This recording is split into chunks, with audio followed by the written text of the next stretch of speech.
দর্শক, ভোট চলে আসছে, সুতরাং একটু ভয় দেখাতে হবে। কিসের ভয়? এনআরসির ভয়। কাদেরকে? প্রথমে তো দেখাচ্ছিলেন সংখ্যালঘুদের, এখন সংখ্যাগুরু মানে রাজবংশীদেরও সেই এনআরসির ভয় দেখানো স্টার্ট করে দিয়েছে আমাদের পশ্চিমবাংলার মুখ্যমন্ত্রী মাননীয় মমতা বন্দ্যোপাধ্যায়। আপনারা সাইডে একটা মেসেজ দেখতে পাচ্ছেন, মুখ্যমন্ত্রী এক্স হ্যান্ডেলে এটা পোস্ট করেছেন যে মুখ্যমন্ত্রী বলেছেন যে দিনহাটার ব্যক্তি আসাম থেকে আবার একটা এনআরসি নোটিশ এসেছে, সেই ব্যক্তিকে মানে উত্তম কুমার ব্রজবাসীকে যেতে হবে সেই আসামে গিয়ে প্রমাণ করতে হবে যে আমি এই ভারতবাসী, না হলে আবার তাকে মানে উনাকে উত্তম কুমার ব্রজবাসীকে বাংলাদেশে পাঠানো হবে। ফলে আপনারা বুঝতে পারছেন, দেখতে পাচ্ছেন যে উত্তম কুমার ব্রজবাসী ইনি একজন রাজবংশী সম্প্রদায়। তো এবার রাজবংশী সম্প্রদায় হয়েও কি করে আসাম সরকার নোটিশ পাঠাতে পারে? আর এনআরসি প্রমাণ করতে হবে যে আমি হিন্দু, আমি রাজবংশী, আমি ভারতবাসী, এগুলো প্রমাণ করতে হবে কেন? কারণ সরকার তো প্রথম থেকে বলে আসছে যারা হিন্দু, যারা রাজবংশী তাদের কোনো সমস্যা নেই, তারা যখন তখন ভারতে এসে ভারতের বাসিন্দা হতে পারে। তো এই উত্তম কুমার ব্রজবাসীকে কেন প্রমাণ করাতে হবে আর কেন নোটিশ আসবে আসাম থেকে? এইসব প্রশ্ন করে কিন্তু তাহলে কি রাজবংশীদেরও কি মানে বাংলাদেশে কিংবা অন্য কোনো ভারতের বাইরে পাঠানোর কোনো একটা চক্রান্ত ষড়যন্ত্র চলছে? আর সংখ্যালঘুদের তো চলতেছেই সে এনআরসি নাম করে। মানে এরকম একটা কথা বলে আমাদের মুখ্যমন্ত্রী ভয়ে লাগার চেষ্টা করছেন আমাদের রাজবংশী সম্প্রদায়ের মানুষদের এবং কি সংখ্যালঘুদের মধ্যে। ফলে এই নোটিশটা দিয়েছে, এই নোটিশটা এক্স হ্যান্ডেলে পোস্ট করেছে। যারা সত্যতা যাচাই করবে না তারা তো বুঝবে যে হ্যাঁ সত্যি এইভাবে করতে পারে আসাম সরকার এরকম করেছে। আর রাজবংশীদেরও কি এনআরসির আওতায় এনে এদেরকেও মানে ভারত থেকে বাইরে তাড়ানো হবে? এরকম নানারকম সমস্যা, নানারকম প্রশ্ন মনে জাগবে। তো আমি এই ভিডিওর মাধ্যমে এর সত্যতাটা পুরো বিষয়টা আপনাদের সঙ্গে তুলে ধরব। তো দেখুন দর্শক, এখানে বলা হয়েছে যে উত্তম কুমার ব্রজবাসী একজন রাজবংশী সম্প্রদায়, ইনার নামেরই এক নোটিশ এসেছে আসাম থেকে। তো এবার আসাম থেকে যেহেতু নোটিশ এসেছে উত্তম কুমার ব্রজবাসীকে, তাহলে এবার উত্তম কুমার ব্রজবাসীর মুখ থেকে শুনতে হবে যে বিষয়টা আসলে কি, বুঝতে পারছেন? তো চলুন সে উত্তম কুমার ব্রজবাসীর কাছ থেকে আমরা শুনি যে বিষয়টা আসলে কি। তার আগে একটু দর্শক জানিয়ে দিই, এই যে ইনার হাতে কপি আছে কিনা নোটিশের কপিটা, সেই নোটিশটা আমি কিন্তু স্ক্রিনশট করে নিই এবং স্ক্রিনশট করে ভালো করে আপনাদের কাছে আমি দেখাচ্ছি, আপনাদের সামনে তুলে ধরছি যে দেখুন নোটিশটাতে কি বলা হয়েছে। আপনারা যারা পড়তে পারবেন একটু পড়ে নেবেন। আর আমি মেন বিষয়টা দেখাচ্ছি, সাবজেক্টটা এখানে কি বলা হয়েছে, উইথড্রল মানে তুলে নেওয়া হয়েছে। ওই যে আমি প্রথমে বললাম যে রাজবংশী নামে যত সমস্ত কেস আছে সেগুলো তুলে নেওয়া হয়েছে, ওই মোটামুটি জানুয়ারি ফেব্রুয়ারি মাসের মধ্যে তুলে নেওয়া হয়েছে, হয়তো সেইটা জানানোর জন্য নোটিশ আসছে উইথড্রল। এবং কি ডেটটা দেখুন, সেই 2024 11 মাসের 2024, ভাবতে পারছেন কতদিনকার, মানে 8-9 মাস 10 মাস পুরনো আর কি একটা নোটিশ আর কি। তো শুনুন উনি কি বলছেন। ওয়েট, হ্যালো, উত্তমবাবু বলছেন? হ্যাঁ আমি উত্তমবাবু বলছি। আচ্ছা, আমি আরামবাগ টিভি থেকে বলছিলাম। আচ্ছা, আপনি ওই যে এনআরসির একটা নোটিশ পেয়েছেন না, যেটা নিয়ে আপনি মিডিয়াতে বলেছেন দেখছি। হ্যাঁ আচ্ছা। আপনার কাছে ওই নোটিশটা কবে এসেছিল? ওটা কত নোটিশটা কত, কবে এসেছিল? 2025 না, তারিখ জুলাই মাসে। জুলাই তো চলছে, কবে এসেছিল? কদিন আগে এসেছিল? কদিন আগে এসেছিল? জানুয়ারি মাসে মনে হয়, জানুয়ারি মাসের 1 তারিখে, 6 তারিখে আমরা গৌহাটি গেছিলাম। জানুয়ারি মাসে এসেছিল? হ্যাঁ জানুয়ারি মাসে, মানে অনেকদিন আগে। হ্যাঁ অনেকদিন আগে, 5-6 মাস হয়ে গেল। তো এখন বিষয়টা কেন সামনে এলো? এর আগে কোথাও বলেননি? এর আগে তো বলছি তো আমি সবাইকে। এখন খবরটা সামনে এসছে। কেউ কি আপনাকে এই খবরটা এখন বলতে বললেন নাকি? আমি তো সব জায়গায় অ্যাপ্লাই করছি, সবাইকে বলছি, সবাই তো শুনে আমাদের কিছু করে নাই। এখন খবরটা সামনে এলো, মানে খবরটা তো জানুয়ারিতে। আর একটা বিষয়, আপনি জানেন কিনা জানি না, আসাম সরকার তো ফেব্রুয়ারি মাসেই বলে দিয়েছে যে যারা রাজবংশী তাদের তো আর তাদের উপরে কোনো কেস থাকবে না, কেস তো তুলে নেওয়া হয়েছে বলে তো ওরা নোটিশও দিয়ে দিয়েছিল ফেব্রুয়ারি মাসে। তারপরে এখন আপনার কি সমস্যা হচ্ছিল? তারপর সমস্যা হলো যে জমির কাগজ চালু আর ৬৬ সনে ভোটের লিস্ট চালু। না না, সে তো যা করেছেন জানুয়ারি মাসে। তারপরে জানুয়ারি মাসের পরে আর কি কেউ নোটিশ পাঠিয়েছে? আর একটা বলে পাঠিয়েছে, উকিলের কাছে আছে, ওটা বলে ১৫ তারিখে। সেটা কবে? সেই তখনকার জানুয়ারি মাসেতেই? স্যার এটা কি মানে আমি তো মানে যখন আপনি গেছিলেন গুয়াহাটি সেই তারপরে পাঠিয়েছিল তাই তো? হ্যাঁ তারপরে হ্যাঁ পাঠিয়েছি। তারপরে পাঠিয়েছেন বলতে ও তো আসাম সরকার তো ফেব্রুয়ারি মাসে তো বলে দিয়েছে যে আমরা সমস্ত কেস তুলে নিচ্ছি যারা রাজবংশী। তাহলে হতে পারে তারপরে হয়তো নোটিশ আসতে পারে। কিন্তু এখন আপনার কি সমস্যা হচ্ছিল যে আপনি এখন সব বলছেন যে আপনি চিন্তার মধ্যে রয়েছেন, এখন কি সমস্যা হচ্ছিল? এখন আর নোটিশ কি আপনাকে পাঠিয়েছে যাওয়ার জন্য ওখানে আসামে? না আমাকে তো উকিল বললো যে তোমার এই ১৫ তারিখে যাতে বললো, এই কথা বলছে। আর তাছাড়া তার এখন আর সমস্যা নাই। ও এখন আর সমস্যা নাই বলেছে? হ্যাঁ উকিল তো বলে নাই, মনে করো উদয় গুহ বললো এখন আর সমস্যা নেই। ওকে উদয়ন গুহ বললো? ও নেতা নেতা মন্ত্রী? নেতা হ্যাঁ, উদয় গুহ আজ এখানে মিটিং করলো। হ্যাঁ তিনি বললো যে সব আমি যা কিছু করা লাগে আমি সব কিছু করবো। উদয়ন মানে এই যে বিষয়টা সামনে এলো মিডিয়াতে কথা বলা, এটা কি উদয়ন গুহই কি বলেছিলেন নাকি? হ্যালো হ্যালো, বলছি যে দিদি আপনার এখন কি সমস্যা হচ্ছিল আপনাদের? এখন কি ডাকছিল নোটিশ করে গুয়াহাটি থেকে? এই যে নোটিশ মানে কি, এই যে পরশুদিন মানে আসলো সিভিক পুলিশ হ্যাঁ আইসে বলে, কয় বলে তোমাদের বাড়িতে বড় বাবু আসবে। কেন? কয় আবার একটা নোটিশ আসছে, এই কথা বললো। তা আমি কই তাহলে নোটিশটা দেন।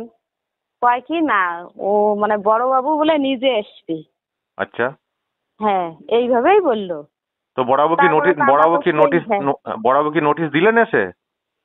না ওরা তো কোনো নোটিশ দেয় নাই। তাহলে তারপরে আমার এই জায়গার যে প্রধান ও ফির আবার ফোন করলো, করিয়ে এসে নিয়ে গেল। আচ্ছা আচ্ছা থানার মধ্যে নিয়ে গেল। ওখানে মানে উদয় গুহ আসছে, ও ডকুমেন্ট নিয়ে গেছে, সবকিছু ও জিরোস নিচ্ছে উদয় গুহ। নেওয়ার পরে বড় বাবুর সঙ্গে কথা বলে তারপরে ফির আবার আমার বাড়িতে পৌঁছে দিছে। আর কিছু হয়নি তাই তো? হ্যাঁ না আর কিছু হয়নি। তারপরে কালকে রাত্রিবেলা ভিডিও আসছে, আমরা তো ভয় পাচ্ছি, ভিডিও আবার আসছে কেন রাত্রিবেলা, মানে ৮টা ৮:৩০টার দিকে এইরকম, মানে প্রধানের বউ ভিডিও আসছে। ও তো ভয় পাইছে, ওকে আমরা যাইতে দেই নেই। পরে ফির আবার আজকে নিয়ে গেল মানে ভিডিও অফিস। আমিও গেছি, আমার একটা ননদ গেছে। তারপরে ওখানে নিয়ে যাওয়ার পরে মানে বললো কি কি সমস্যা, কি কি হয়েছে। তারপরে একটা সই নিল, সইটিয়ে তো আমরা দিলাম না হয়, কিন্তু যে উদয় গুহ আছে ও বললো যদি সই চায় তাহলে দিও। এখন আমার মন্ত্রী যেটা বলবে সেটাই তো করা লাগবে। হ্যাঁ অবশ্যই। হ্যাঁ মানে বিডিও অফিসে দিয়ে একটা সই করেছেন। বললো বলে কোনো ভয় নাই, আমরাই সবকিছু করবো, মানে উকিল টুকিল যা কিছু লাগে। আর যে 15 তারিখে যে ডেটটা দিছে মানে আসাম যাওয়ার, এখন হ্যাঁ কয় ওখানে যাওয়া লাগবে না, যা করার দরকার আমরাই করব, মানে উদয় গো মন্ত্রী। না না, সেটা 15 তারিখে যাওয়ার কথাটা কে বলেছে আপনাদেরকে? উকিল বলছে। তো আপনাদের কাছে তো নোটিশ তো আসেনি যে 15 তারিখে যাওয়ার কথা? আমার কাছে কোনো নোটিশ মানে ওই যে পুলিশ বললো, আমরা ওই 7 উকিলকে বললাম বলে এই রকম আমাদের বাড়িতে কেন পুলিশ আসছে। হ্যাঁ আমার এইখানের যে আছে সিভিক পুলিশ মানে মনিরুল, ও আইসে তো এইরকম করে বললো, তোমার নামে আবার নোটিশ আসছে। কিন্তু নোটিশ যে এসছে আপনাদেরকে সেই নোটিশ কি দেখিয়েছে কোন নোটিশটা এসছে? না একটা মোবাইলে করে আনছে দাদা, আমি তো ওটা ইংলিশ লেখা আমি অত বুঝি না। মোবাইলে দেখাচ্ছিল? হ্যাঁ, মোবাইলে একটা নিয়ে আসছে কিন্তু ওই কিন্তু আপনাদেরকে এমনি কাগজ দেয়নি, নোটিশের কাগজ হয় না? না, না, কোনো কাগজ দেয় নাই। তারপর একে নিয়ে গেছে নয়াঘাটে। আচ্ছা আচ্ছা, আর একটা কথা বলুন তো, আপনারা কি আসামে বা কোথাও কখনো ভাড়া থাকতেন ওখানে? না, না, আমরা ওখানে যাইয়ে নাই, আসাম এখন দেখিয়ে নাই। যান না কখনো, তাই তো? না, না। তো আপনাদের ওখানে আরো তো লোক বসবাস করেন ওখানে রাজবংশী, তাদের কাউকে এই নোটিশ পাঠিয়েছে আপনাদেরকে যেটা পাঠিয়েছে বলা হচ্ছে? না, না, আর কাউকে পাঠাই নাই। আমার যে কি রকম করে আসলো মানে আমরা জানিই না এই রকম কেন নোটিশটা আসছে। আপনাদের পাড়াতে আর কারুকে এরকম নোটিশ কখনো মানে আসেনি, তাই তো? না, না। আপনাদের পাড়ায় তো রাজবংশী তো অনেকে আছেন নিশ্চয়? হ্যাঁ, আপনাদের ওখানে তো, আপনাদের পাড়ায় তো অনেক রাজবংশী এখনো আছেন তো, তাদের কারো ঠিকানাতে আসেনি, শুধু আপনাদেরকেই নোটিশটা পাঠানো হয়েছিল, তাই তো? হ্যাঁ, হ্যাঁ। আর আপনারা বলছেন যে আমরা জানতাম না, সেই জানুয়ারির কেস হঠাৎ করে পুলিশ এসে বলাতে জানতে পারলেন ব্যাপারটা। আমরা নোটিশটা নিতেম না, মানে সিভিক পুলিশ আসলো। হ্যাঁ।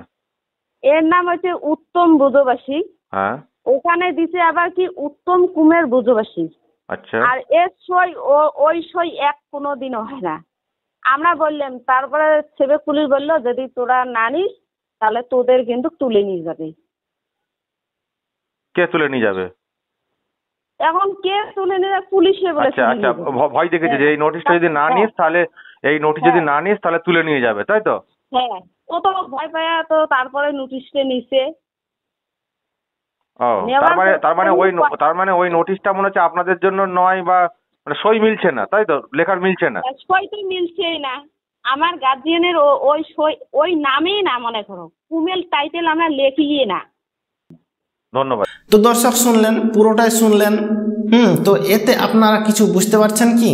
কিছু বুঝতে পারছেন? অবশ্যই বুঝতে পারছেন। যারা ভালোভাবে শুনেছেন, দেখেছেন, বুঝেছেন তারা অবশ্যই বুঝতে পারবেন যে বিষয়টা আসলে কি করতে চাচ্ছেন এই দেশের যারা শাসক দল অ্যাকচুয়ালি বলতে গেলে। তো এই ব্যক্তিটা অনেক চিন্তায় আছে, এদিক সেদিক ছোটাছুটি করছে, এবং কি সেখানকার লোকাল নেতা যা বলছে সেটা তো করতে হবে, কারণ ইনারা সেরকম জানেন না। তো এবার সেখানকার লোকাল নেতা, আপনারা নাম শোনেন উদয়ন গুহ, সে উদয়ন গুহর হাত ধরেছে, পায়ে পড়েছে, সে উদয়ন গুহ যা করার করছে। তো বলছে থানায় এসো, থানায় গিয়েছে উত্তম কুমার ব্রজবাসী, থানায় গিয়ে থানার সঙ্গে অফিসারের সঙ্গে কথা বলছে, আবার উদয়ন গুহ সেখানে গিয়েছে, উদয়ন গুহ সে অফিসারের সঙ্গে কথা বলছে। মানে এদিক ওদিক মনে হচ্ছে বিশাল মামলা, বিশাল কেস, বিশাল ব্যাপার, একটা বিশাল জটিল ব্যাপার। সেই জন্য এইদিক ওদিক সেদিক, ওর সাথে গল্প, ওর সাথে গল্প, ওদিকে ফোন, ওখানে সই, ওখানে না সই, এভাবে করাচ্ছে। তারপর বলছে কি ঠিক আছে তোমরা যাও, তোমাদের কোনো টেনশন নাই, তোমাদের যেতে হবে না অসময়ে, আপনাদেরকে অসময়ে যেতে হবে না, আপনারা চিন্তামুক্ত হয়ে বাড়িতে থাকুন। বিশাল আশা দিয়েছেন যে হ্যাঁ আমরা পাশে আছি, বুঝতে পারছেন, আমরা পাশে আছি, এই বলে দিয়েছেন যে যাও বাড়িতে। তাহলে এইবার যদি আসাম থেকে সেই চিঠিটা আসতো, মেন যেটা প্রশ্ন, আসাম থেকে যদি সেই চিঠিটা আসতো এবং কি যাওয়ার কথা উল্লেখ থাকতো, তাহলে এই উদয়ন গুহ এবং কি সেখানকার লোকাল থানা অফিসার এরা কি সেই ডেটটাকে ক্যান্সেল করতে পারতো, বা যেতে হবে না এরকম কোনো কিছু একটা বিষয় করতে পারতো? কি পারতো না, কারণ সেই আসাম সরকার ডেকেছে মানে সেখানে যেতে হবে, সেখানে উদয় গুহ কিছু করতে পারতো না। তার মানে উদয় গুহ বুঝতে পেরেছে যে এটা হচ্ছে আসলে কি বিষয়ের নোটিশ। তার মানে এটা এই বিষয়ে নোটিশ, যেতে হবে না, রাজবংশী নামে উদয় নামে যত ইয়ে আছে তো বুঝতে পারছেন। তার মানে উদয় গুহ বুঝতে পারছে যেতে হবে না, তার জন্য বলে দিয়েছে যা করার আমি দেখে নেবো, আপনারা চিন্তামুক্ত থাকুন, আমি দেখে নেবো, আমি পাশে আছি। তো এই বলে এই হচ্ছে ব্যাপার। এবং কি সেখানকার শাসক দল ভয় দেখানোর চেষ্টা করছে। মানে এবার আসাম থেকেও না নোটিশ আসতে পারে, বুঝতে পারছেন দর্শক, আসাম থেকেও না নোটিশ আসতে পারে। আমাদের এই বাংলারই শাসক দলে কোনো একটা খেল হতে পারে যাতে রাজবংশী সম্প্রদায়ের মধ্যে ভয় দেখানো যায়, যাতে রাজবংশী সম্প্রদায় ভয় দেখিয়ে 2026 বিধানসভা ভোটটা নেওয়া যায়। আর ওইদিকে তো আবার সংখ্যালঘু মুসলিমদের ভয় দেখানো চলছে, এনআরসি বুক ফুলিয়ে বলছে যে এনআরসি হবে, আপনাদেরকে তাড়ানো হবে, আপনাদেরকে ভোট দেওয়ার অধিকার থাকবে না, আপনাদেরকে সে বাংলাদেশে পাঠিয়ে দেওয়া হবে, ওদেরকে তো বুক ফুলিয়ে বলছে। কিন্তু রাজবংশীদের এটা কি চুপি চুপি খেলা চলতেছে?